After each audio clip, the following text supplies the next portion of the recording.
Hello, नमस्कार, good evening. एक बार फिर से स्वागत है आप सभी का जीएस फाउंडेशन यूट्यूब चैनल पर। दोस्तों याद रखिएगा, ये मेरा नया चैनल है और आप सभी जानते हैं दोस्तों कि एक नए चैनल को सब्सक्राइबर की कितनी ज़रूरत होती है। इसलिए रिक्वेस्ट है कि चैनल को सब्सक्राइब ज़रूर कर लीजिएगा। और हाँ दोस्तों, याद रखिएगा इस चैनल पर आपको रोटेशन वाइज वीडियो उपलब्ध कराई जाती है जो history, geography, polity, economics, science और सामान्य ज्ञान से संबंधित होती है। तो उसी क्रम में आज हम लोग देखेंगे इंडियन इकोनॉमिक्स की क्लास, और इंडियन इकोनॉमिक्स की क्लास में हम लोग देखेंगे most important 20+ MCQ with explanation. तो दोस्तों यदि आप SSC, railway, state PSC, CDS, NDA, UPSC, SI या फिर किसी भी एग्ज़ाम की तैयारी कर रहे हो तो इस वीडियो को पूरा देखिएगा, क्योंकि ये वीडियो आपके लिए महत्वपूर्ण है। क्योंकि मैंने इस वीडियो में उन्हीं प्रश्नों को लिया है जो परीक्षा में बार बार पूछे जाते हैं। ठीक है, तो चलिए यहाँ पर सेशन की शुरुआत करेंगे। लेकिन सेशन में जाने से पहले एक बार फिर से रिक्वेस्ट है कि लिंक को कॉपी कीजिए और दोस्तों के साथ शेयर कर दीजिए। तो चलिए शुरुआत करेंगे यहाँ पर सेशन की अपने पहले प्रश्न से। पहला प्रश्न है, एग्जिम बैंक की स्थापना कब हुई थी? एग्जिम बैंक यानी एक्सपोर्ट इम्पोर्ट बैंक, आयात निर्यात बैंक की स्थापना कब हुई थी? सही आंसर हो जाएगा ऑप्शन बी, 1982 में हुई थी। एग्जिम बैंक की स्थापना 1 जनवरी 1982 को हुई थी।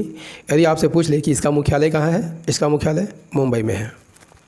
नेक्स्ट सवाल कर लेते हैं।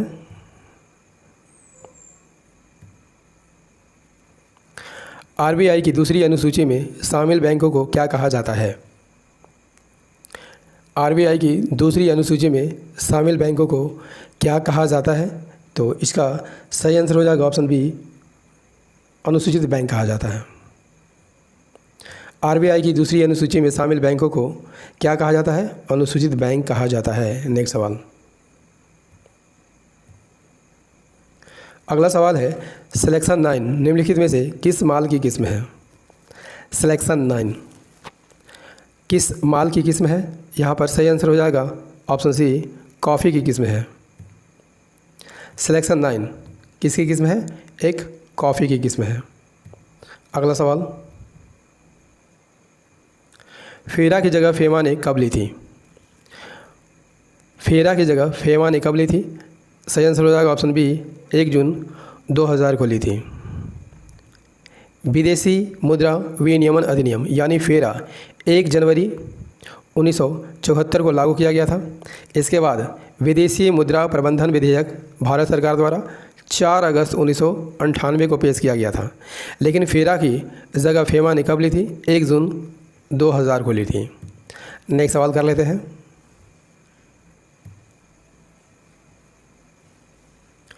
निम्नलिखित में कौन सा निकाय भारतीय लघु उद्योग विकास बैंक सबसे बड़ा शेयरधारक है? निम्नलिखित में कौन सा निकाय भारतीय लघु उद्योग बैंक का सबसे बड़ा शेयरधारक है? तो यहाँ पर सही आंसर हो जाएगा ऑप्शन सी, IDBI लघु उद्योग विकास बैंक का सबसे बड़ा शेयरधारक है। IDBI भारत सरकार के अधिकार क्षेत्र में आने वाला एक बैंक है जिसकी स्थापना कब हुई थी? 1964 में हुई थी। संसद में एक कानून बनाकर इसकी स्थापना की गई थी। नेक्स्ट सवाल कर लेते हैं। निम्नलिखित में से क्या उर्वरक से संबंधित क्रांति है? यानी निम्नलिखित में कौन उर्वरक से संबंधित क्रांति है?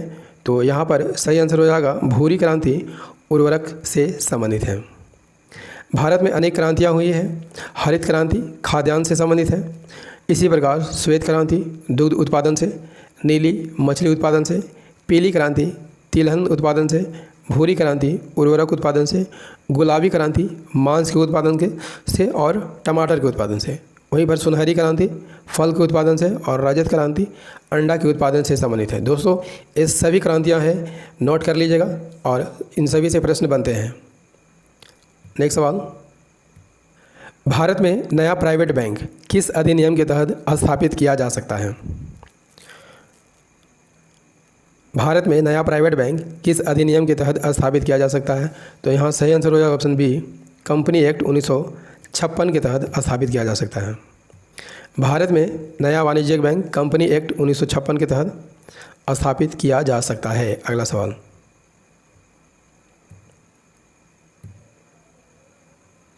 स्वतंत्र भारत के इतिहास में भारत का सबसे उच्चतम मूल्य का नोट कौन सा रहा है? यहाँ पर सही आंसर हो जाएगा ऑप्शन डी, उच्चतम मूल्य अभी तक 10,000 का रहा है। 10,000 का नोट सर्वाधिक उच्चतम मूल्य का नोट रहा था, जिसे 1978 में बंद कर दिया गया था। नेक्स्ट सवाल,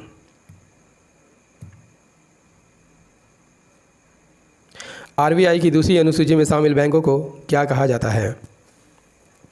तो आरबीआई की दूसरी अनुसूची में शामिल बैंकों को क्या कहा जाता है? अनुसूचित बैंक कहा जाता है। आरबीआई की दूसरी अनुसूची में शामिल बैंकों को क्या कहा जाता है? अनुसूचित बैंक कहा जाता है। शायद ये रिपीट हो गया है। नेक्स्ट सवाल कर लेते हैं, कौन सा कार्यक्रम गरीबी हटाओ नारे के साथ शुरू हुआ था? गरीबी हटाओ नारे के साथ कौन सा कार्यक्रम शुरू हुआ था? सही आंसर हो जाएगा ऑप्शन बी, 20 सूत्री कार्यक्रम जो है गरीबी हटाओ नारे के साथ शुरू हुआ था। नेक्स्ट सवाल, 20 सूत्री कार्यक्रम यदि आपसे पूछ ले किसके द्वारा लाया गया था? इंदिरा गांधी के द्वारा लाया गया था। कब लाया गया था? 1975 में लाया गया था। नेक्स्ट सवाल कर लेते हैं, निम्नलिखित में कौन सा मिलान सही नहीं है? ऑप्शन ए में है planned economy of India, M Visvesvaraya की पुस्तक है, ये तो बिल्कुल सही है। गांधीवादी योजना श्रीमन नारायण ने 1944 में पेश की थी, ये भी सही है। सर्वोदय योजना जयप्रकाश नारायण से संबंधित है। ऑप्शन डी सभी सही है। तो यहाँ पर सही आंसर हो जाएगा ऑप्शन डी, यहाँ पर सभी मिलान सही है। यहाँ पर सभी मिलान सही है। नेक्स्ट सवाल, विश्व आर्थिक आउटलुक रिपोर्ट कौन जारी करता है? तो यहाँ पर सही आंसर हो जाएगा IMF द्वारा जारी किया जाता है। विश्व आर्थिक आउटलुक रिपोर्ट IMF यानी अंतर्राष्ट्रीय मुद्रा कोष द्वारा जारी किया जाता है। यदि आपसे पूछ ले कि अंतर्राष्ट्रीय मुद्रा कोष की स्थापना कब हुई थी, तो 1945 में हुई थी। नेक्स्ट सवाल, दोस्तों सेशन कैसा लग रहा है एक बार कमेंट करके ज़रूर बताइएगा। यदि सेशन पसंद आ रहा हो तो इसे लाइक कर दीजिएगा, दोस्तों के साथ शेयर कर दीजिएगा, और यदि आप भी इस चैनल पर नए हैं तो चैनल को सब्सक्राइब कर लीजिएगा, बेल आइकन को प्रेस ज़रूर कर लीजिएगा। ठीक है, तो 13वां प्रश्न क्या कहता है? 13वां प्रश्न कह रहा है कि महात्मा गांधी राष्ट्रीय रोजगार गारंटी योजना में महिलाओं का न्यूनतम अनुपात क्या होना चाहिए? तो यहाँ पर सही आंसर हो जाएगा न्यूनतम अनुपात 30% होना चाहिए। कितना होना चाहिए? न्यूनतम 30% होना चाहिए। नेक्स्ट सवाल, योजना आयोग की स्थापना कब हुई थी? तो योजना आयोग की स्थापना कब हुई थी? सन 1950 में हुई थी। योजना आयोग की स्थापना 15 मार्च 1950 को हुई थी, लेकिन अब इसे समाप्त कर दिया गया है और 1 जनवरी 2015 से नीति आयोग का गठन कर दिया गया है। ठीक है, और यदि आपसे पूछ ले कि नीति आयोग के हेड कौन होते हैं, तो नीति आयोग के हेड प्रधानमंत्री होते हैं। ठीक है, नेक्स्ट सवाल,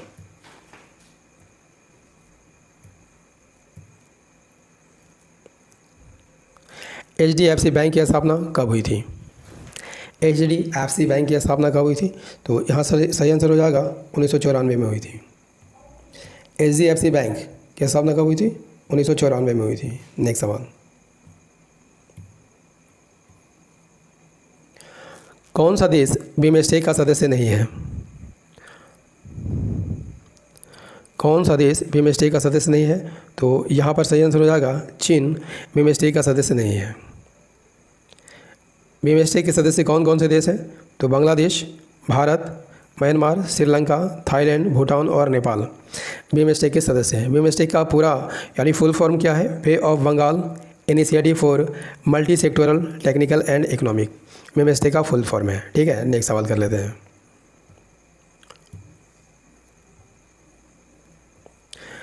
भारतीय विकास परिषद की स्थापना कब हुई थी, या राष्ट्रीय विकास परिषद की स्थापना कब हुई थी? तो सही आंसर हो जाएगा 6 अगस्त 1952 को हुई थी। राष्ट्रीय विकास परिषद की स्थापना कब हुई थी? 6 अगस्त 1952 को हुई थी। 18वां सवाल कहता है कि म्यूचुअल फंड्स को भारत में कौन विनियमित करता है? म्यूचुअल फंड्स को भारत में कौन विनियमित करता है? सही आंसर हो जाएगा सेबी विनियमित करता है। म्यूचुअल फंड को भारत में कौन विनियमित करता है? सेबी करता है। सेबी का फुल फॉर्म क्या है? Security exchange board of India. Mutual fund क्या होता है? यह एक ऐसा फंड होता है जिसमें बड़ी संख्या में निवेशक अपने पैसे डालते हैं। सेबी का पूरा नाम प्रतिभूति भारतीय प्रतिभूति और विनिमय बोर्ड है, जिसकी स्थापना कब हुई थी? 1992 में हुई थी। यदि आपसे पूछ ले इसका मुख्यालय कहाँ है? मुंबई के बांद्रा में है। 19वां सवाल है, पहला गरीब रथ किन शहरों के बीच चलाया गया था?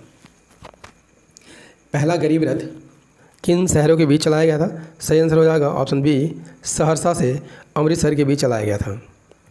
गरीब रथ भारतीय रेल द्वारा चलाई गई कम किराए की वातानुकूलित यानी एसी रेलगाड़ियाँ होती हैं। पहली गरीब रथ रेलगाड़ी कहाँ से कहाँ तक चली? सहरसा से अमृतसर के बीच चलाई गई थी।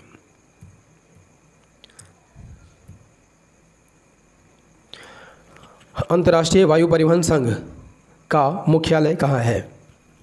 वेरी वेरी इंपॉर्टेंट सवाल है। सही आंसर हो जाएगा मॉन्ट्रियल में है।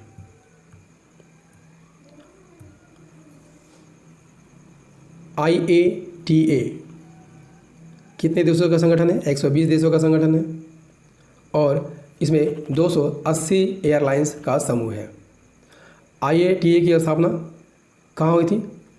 19 अप्रैल 1945 को क्यूबा की हवाना में हुई थी और इसका मुख्यालय कहाँ है? कनाडा के मॉन्ट्रियल में इसका मुख्यालय है।